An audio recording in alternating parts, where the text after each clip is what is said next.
durante esse mês, retornando ao tema que foi o aniversário da nossa igreja, Só Jesus Salva. Então, no primeiro momento, a primeira mensagem que nós pregamos, a ideia era pregar assim, uma mensagem do Antigo Testamento, uma mensagem do Novo Testamento, para que entendamos como igreja que toda a Bíblia é palavra de Deus. Então, no primeiro mensagem, o tema era a única explicação. Você olha para o mundo e vê que o negócio não está bom. Alguma coisa está errada. Então, qual é a explicação para tudo isso? E aí, naquela ocasião, eu expus Gênesis 3. E durante a exposição, eu dei a entender que é aquilo que nós cremos, que é a explicação para tudo que há de errado, tanto na atitude do ser humano, como na própria natureza, é por conta do pecado. O pecado afetou toda a criação. E vou repetir: o pecado afetou toda a criação, não somente o ser humano, mas também tudo que você possa imaginar. E no segundo sermão nós falamos sobre o Salvador do mundo. Se existe um problema, deve haver uma solução. E se a explicação de tudo que está errado é o pecado, a única solução é Jesus Cristo. Então, o tema era o Salvador do mundo. E hoje eu quero tratar para os irmãos, voltando mais uma vez para o Antigo Testamento, o tema é um extraordinário convite. E aí, meus queridos, convites, eu queria, cadê o Ibrahim? Mano Ibra. O grande desafio para o Mano Ibra é fazer um convite bem bonito, e um convite assim, o melhor convite que você possa desenhar. E assim, dentro da pegada do convite, gente, é o seguinte: antigamente só existia duas formas de convite: ou o convite formal ou o convite informal. Convite informal, bora jogar bola. Na maioria das vezes ele era oral. Vamos almoçar? Vai ter uma festa lá em casa, está convidado. Esse era o convite. Informal. Depois foi surgindo os convites formais, escritos, depois enroladinho, canudo, depois vieram as tipografias. Agora, a pegada do convite formal é diferente. O convite formal ele é seletivo. Você, olha. E hoje nós temos o convite virtual, que serve tanto para uma coisa informal quanto para o formal. A bem da verdade é que o convite virtual está caindo em descrédito. Antigamente, quando as igrejas faziam aniversário, elas faziam os convites, e quando você entregava para uma pessoa, gente, era incrível, as pessoas vinham por causa daquele convite, ela se sentia assim, honrada. Hoje você manda um convite virtual para uma pessoa para o culto, menino, ele não tem o mesmo efeito. Agora, uma coisa legal de se pensar é que o convite, ele dá ao convidado o poder de aceitar ou não. Seja formal ou seja informal, é você que é convidado que decide se vai ou não. Se aceita ou não aceita. E aí, meus queridos, é sobre isso que eu quero falar nessa noite para vocês. Um convite extraordinário. Vamos abrir nossas Bíblias em Isaías capítulo 55. Eu vou ler inicialmente apenas os 5 primeiros versículos. Livro do profeta Isaías, capítulo 55. O tema principal do livro de Isaías é a salvação. Isaías foi um profeta, e profeta nas Escrituras, né, é uma palavra legal, navim, significa boca de Deus. Então, o profeta nas Escrituras não tem muito a ver com, assim, ter visão do futuro. Fazia parte, mas era algo secundário. A principal função do profeta do Antigo Testamento era que ele deveria interpretar o seu tempo a partir da visão de Deus, de quem era Deus. Por isso você vai ver constantemente os profetas chamando, exortando o povo ao arrependimento. No caso do profeta Isaías, do capítulo 1 até o capítulo 39, mais ou menos, você vai perceber ele falando sobre o exílio assírio, depois o exílio babilônico e as consequências disso. E do capítulo 40 em diante é só sobre esperança, sobre a vinda do Messias. Especificamente o capítulo 53 é todo um texto para se referir ao Messias como servo sofredor. Então, Isaías capítulo 55 diz assim, palavra de Deus: venham todos vocês que estão com sede, venham às águas. E vocês que não possuem dinheiro algum, venham, comprem e comam. Venham, comprem vinho e leite sem dinheiro e sem custo. Por que gastar dinheiro naquilo que não é pão? E o seu trabalho árduo naquilo que não satisfaz? Escutem, escutem e comam o que é bom. E a alma de vocês se deleitará com a mais fina refeição. Dê-me ouvidos e venham a mim. Ouça-me, porque sua alma, para que sua alma viva. Farei uma aliança eterna com vocês, minha fidelidade prometida a Davi. Vejam, eu o fiz uma aliança, desculpe, versículo 4. Vejam, eu o fiz uma testemunha aos povos, um líder e governante dos povos. Com certeza você convocará nações que você não conhece, e nações que não o conhecem se apresentarão até você por causa do Senhor, o seu Deus, o Santo de Israel, pois ele lhes concedeu esplendor. Oremos, irmãos.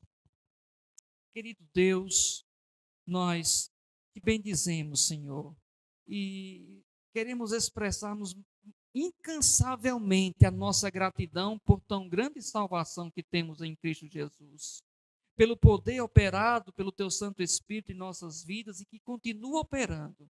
Ó Deus, a nossa súplica, Senhor, nessa noite, é que tu fales, ó Deus, aos nossos corações. E nós não temos esse poder, mas o teu Santo Espírito tem. Nós te pedimos no nome de Jesus. Amém. Um extraordinário convite. Queridos, esse convite ele é extraordinário porque é um convite à graça. Perceba que o texto deixa bem claro a quem é destinado esse convite. Versículo 1. Venham todos vocês. O convite é estendido a todas as pessoas. Todas. Não importa se é de classe A, classe B, classe C, não importa se é alto, se é magro, não importa se é negro, branco, amarelo, não importa se é rico ou pobre, o convite ele é extraordinário porque ele é para todas as pessoas. Agora, tem um detalhe. É para todas as pessoas que tem um negocinho bem aí. Venham todos vocês, o que é que o texto diz? Que estão com sede. Aí vocês lembram da música do Titãs? Você tem sede de quê? Você tem fome de quê? A gente não quer só comida, a gente quer bebida, diversão e arte. Ou seja, o convite ele é para aquelas pessoas que não conseguem estar plenamente satisfeitas com as coisas que o mundo oferece. Cultura, por mais importante que seja para a sociedade, ela não satisfaz. Dinheiro, por mais importante que seja, não satisfaz. Títulos, por mais importante que seja, não satisfaz. cônjuge. Não, pastor, se eu encontrar o amor da minha vida, a minha cara metade, eu estarei pleno. Não! Sim, pastor, quando eu me formar, eu estou pleno. Não! Ou seja, queridos, é só olhar para a nossa vida. Lembre-se, quantas vezes nós dissemos isso para nós mesmos? Não, quando eu me formar, eu estou de boa. Aí vem, e o emprego? Não, quando eu conseguir o emprego, aí eu estou de boa. Aí você fica, mas eu não sou efetivo. Então, a mensagem é o seguinte: você tem sede de quê? O que é que traz esse desejo? E aí, queridos, para nós crentes hoje, nós que já experimentamos essa água da vida que foi lida aqui, que é Jesus, essa água que sacia, nós estamos tendo sede do Senhor Jesus? Ou nós estamos satisfeitos? Plenos? Porque as Escrituras nos ensinam que nós estamos num processo onde, apesar de estarmos realmente contentes com aquilo que o Senhor nos dá, nós nunca estaremos plenos. E o nosso coração, por ser uma fábrica de ídolos, constantemente nós nos desviamos. E uma definição de pecado que eu vi há muito tempo é que pecado é uma vontade defeituosa. Por exemplo, a sede, né? A sede é uma vontade boa. Você tem sede, do ponto de vista biológico, bebe água e satisfaz. E segundo Raul Seixas, não tem Pepsi-Cola que sacie a sede. É água. É água. Você já experimentou, você está com sede de beber refrigerante? Não mata. Não mata a sede. Tem sede, bebe água. Vontade dotada por Deus. Agora, tem gente que tem vontade de tomar cachaça. Tem gente que tem vontade de tomar veneno. Tem criança que tem vontade de comer sabão. É uma vontade defeituosa, gente. Os nossos apetites, do ponto de vista de satisfação existencial, eles nunca serão plenamente satisfeitos se não for por Cristo Jesus. O texto diz plenamente: venham todos vocês que estão com sede, venham às águas. Aí o texto vem com um negócio meio estranho. Venham, comprem e comam. Venham, compre vinho e leite. E aí você tem duas coisas indispensáveis na dieta do judeu: vinho e leite. Mas o texto fica estranho bem aqui, ó. Sem dinheiro e sem custo. Versículo 2. Aí ele vai corroborar com o pensamento de que nós não devemos ter sede de coisas do mundo. Ó, por que gastar dinheiro naquilo que não é pão? E o seu trabalho árduo naquilo que não satisfaz? E ele chama a atenção: escutem, escutem. Ou seja, dê-me ouvidos, preste atenção no que eu estou dizendo. E coma o que é bom. E a alma de vocês se deliciará com a mais fina refeição. O que é esquisito nesse texto? Como é que você compra sem dinheiro? Não é? Vem, compra. É porque aquilo que está sendo oferecido já foi pago o preço. É de um valor inestimável. Aliás, como é que o pessoal diz hoje? É o seguinte: tem coisa que tem preço, outras têm valor. A salvação, ela é gratuita, mas ele teve um custo muito alto do qual ninguém pode pagar. O que você poderia fazer para pagar a sua salvação? Absolutamente nada. As coisas já foram pagas e pagas por Cristo Jesus. 1 Pedro 1,19, se eu não errei a referência, diz isso. Quer ver?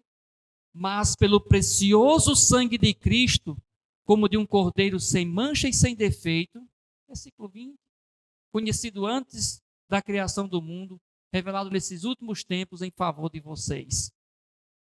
Foi o sangue de Cristo que pagou. Gente, a única maneira de você ser satisfeito plenamente a sua alma é você aceitando esse convite que é de graça. E é pela graça. A água é um bem precioso, ninguém nem discute isso. Mas o texto que a irmã Aurélia leu, eu quero ler mais uma vez para mostrar que esse convite também é feito por Cristo. João 4,13, por favor, Andrezinho.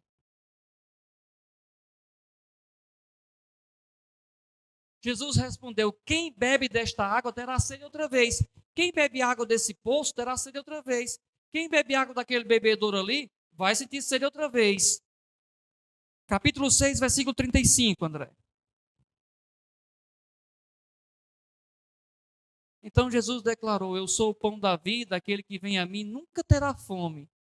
Aquele que crê em mim nunca mais terá sede. Meu irmão, minha irmã, você que já experimentou a Cristo como seu Senhor e Salvador de sua vida, isso aqui cumpriu-se na sua vida? Ou você continua tendo sede? E a pergunta é: sede de quê?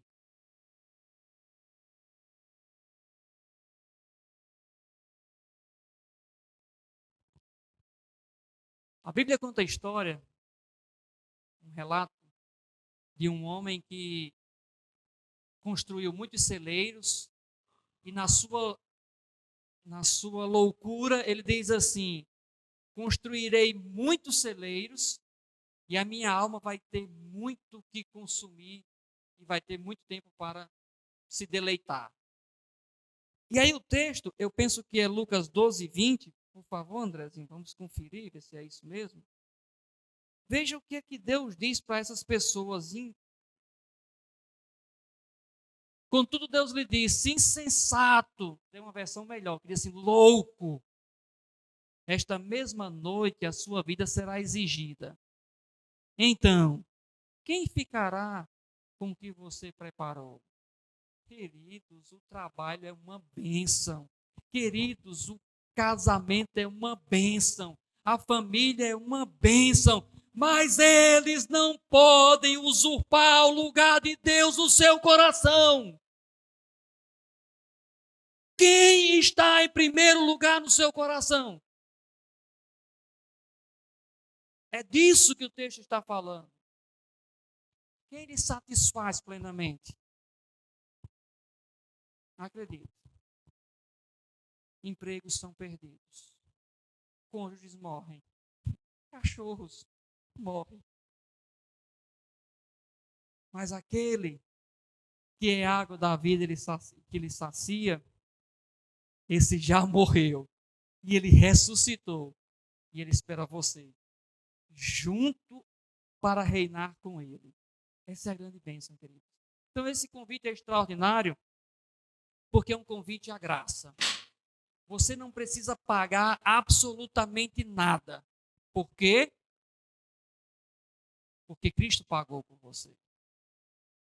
Segundo, esse convite ele é extraordinário. Desculpe, não vou para o segundo ponto ainda não. Eu quero mostrar aqui que esse convite, versículos 6 e 7, ele tem algumas coisas. Versículos 6 e 7, que é muito conhecido e citado por todos nós. Dizem assim: busquem o Senhor enquanto é possível achá-lo. Clamem por ele enquanto está perto. Que o ímpio abandone o seu caminho e o homem mau os seus pensamentos. Volte-se ele para o Senhor, que terá misericórdia dele. Volte-se para o nosso Deus, pois ele dá de bom grado o seu perdão. Então, nós temos aqui algumas questões interessantes. Primeiro, O que implica em buscar ao Senhor? O texto diz assim: busquem. Primeira coisa é que nós devemos levar em consideração a brevidade do tempo. Pare de desperdiçar a sua vida com coisas efêmeras. Busque o Senhor. Busque o Senhor. 3 coisas que você deve pensar. Com que eu estou gastando o meu tempo? Com que eu estou gastando os meus talentos? E com que eu estou gastando o meu tesouro?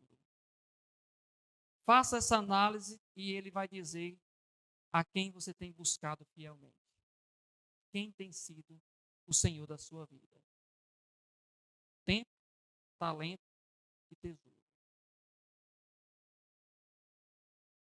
Gente, a vida ela é breve e nós devemos buscar o Senhor intensamente, completamente. Viver para o Senhor. 2 Coríntios capítulo 6, versículo 2.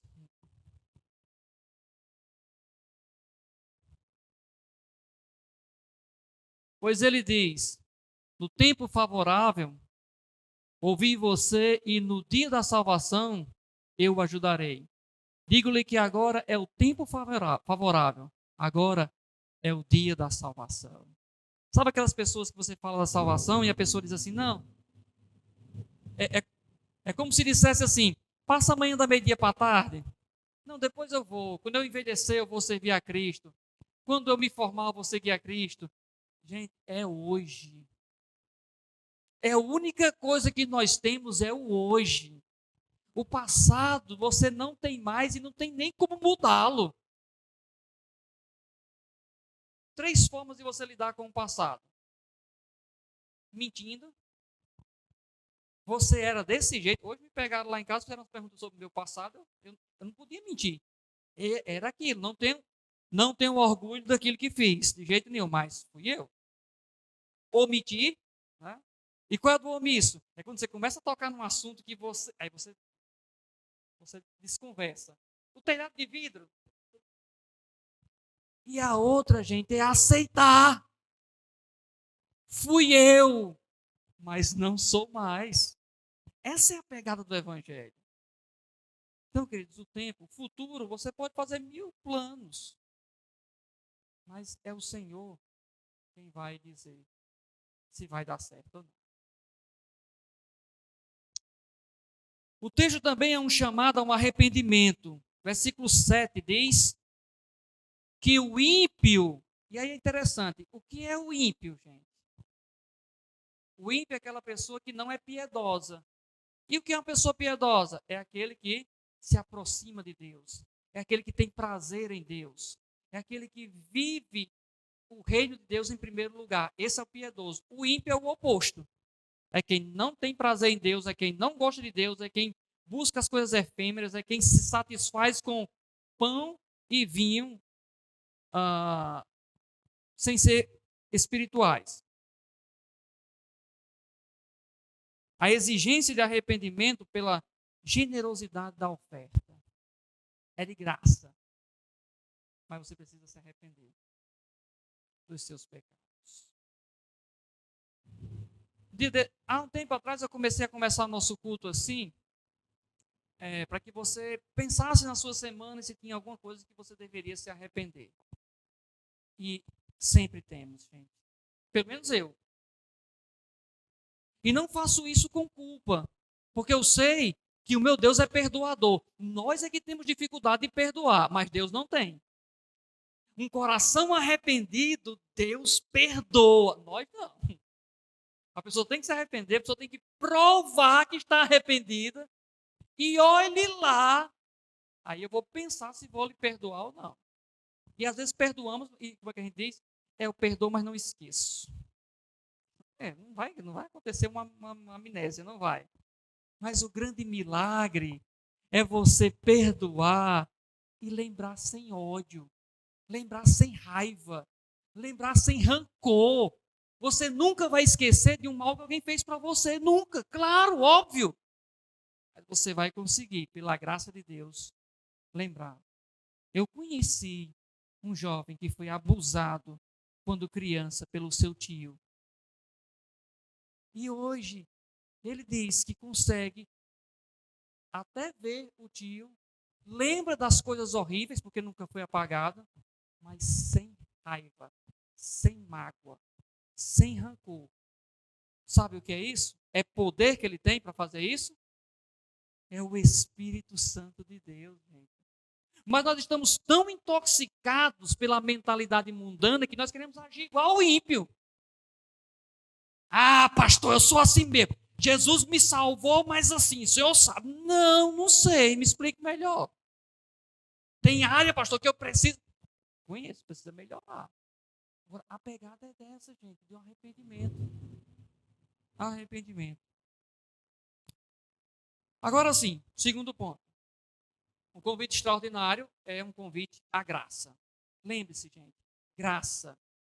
Se você acredita que você é fruto da graça de Deus, você não merecia, por favor, irmão, bote isso em prática.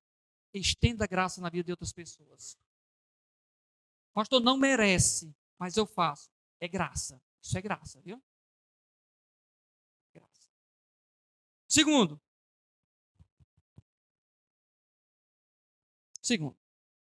um extraordinário convite é um convite confiável.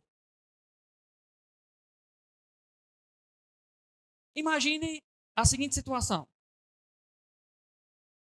Se a irmã Jéssica me convidar para comer um banoffee na casa dela, eu vou e tenho certeza que vou comer. É confiável. Agora, se Ibrahim me convidar, é confiável? Logo, o convite confiável depende de quem está convidando. Veja nesse texto quem é que está convidando. Os textos que nós lemos, né, os 6 primeiros versículos, já diz quem é. Mas vamos prosseguindo, versículo 8 ao 11. Pois os meus pensamentos não são os pensamentos de vocês, nem os seus caminhos são os meus caminhos. Declara, eu não ouvi, declara o Senhor. Assim um pouquinho de água para o papai, por favor. Então vamos lá, versículo 9. Assim como os céus são mais altos do que a terra, também os meus caminhos são mais altos do que os seus caminhos, e os meus pensamentos mais altos do que os seus pensamentos. Versículo 10. Assim como a chuva e a neve descem dos céus e não voltam para ele sem regarem a terra e fazerem-na brotar e florescer, para ela produzir semente para o semeador e pão para o que come, assim também ocorre com a palavra que sai da minha boca. Ela não voltará para mim vazia, mas fará o que deseja e atingirá o propósito para o qual enviei. Já pensou, Telzinho, na pegada aqui? É o Senhor. Alguém totalmente diferente do Senhor. Lucas, se você tem medo quando mamãe diz assim, não toma mais. Lucas, se você já fica assim, você imagina alguém totalmente diferente da sua mãe. O texto deixa claro que nós não temos nem como comparar, gente, os pensamentos de Deus com os nossos pensamentos. Os caminhos do Senhor com os nossos caminhos não dá. É o caminho divino e o caminho humano são totalmente diferentes. Agora, atentai bem, Lucas. Uma vez que você experimentou dessa água que sacia sua sede, uma vez que você é crente em Jesus, muda a autoridade na sua vida. Você não é mais a sua autoridade. Eu não faço mais a minha vontade. Ou como dizia aquela funkeira, eu me basto. Não. É o Senhor.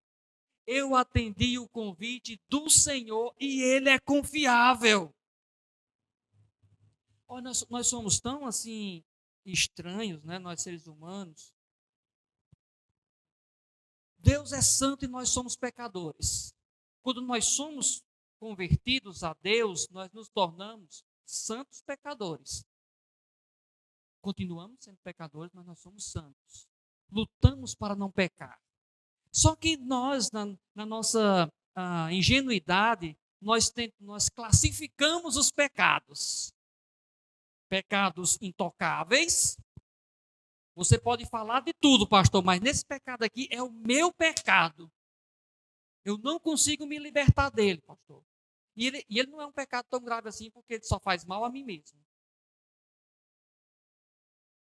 Toque em tudo, menos, fale de tudo, pastor, menos da avareza, porque é o meu pecado.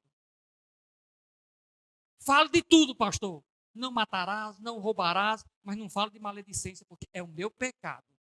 Eu gosto, pastor. Sabe quando alguém chega para mim e diz, irmã, você não sabe o que fulana fez. Aí como diz aquela, a Sherlocka, como é que ela diz? A fulana sabe disso? Ou seja, são pecados que nós classificamos como intocáveis na nossa vida. Ou então nós dizemos assim, há pecados que são aceitáveis. A convenção social já aceitou. Eu chego atrasado não por condições da minha vida corrida, não. É porque realmente eu gosto de chegar atrasado. Eu gosto de ser o último. E todo mundo já convencionou, já aceitou isso. Uma pessoa muito querida minha, estava fazendo uma pesquisa, não sei onde, na internet, e perguntou a mim, ela perguntou assim, mas ela sabia a resposta. O que é que você prefere? Chegar meia hora antes ou 10 minutos atrasado? Se perguntar isso para mim, eu acho que qualquer irmão aqui poderia responder. Imagina essa pessoa muito querida. Então nós aceitamos algumas coisas porque a sociedade convencionou. E nós esquecemos que quando nós pecamos, nós ofendemos a Deus. Por isso que não existe esse negócio, meu pecado só faz mal a mim mesmo. Não existe isso.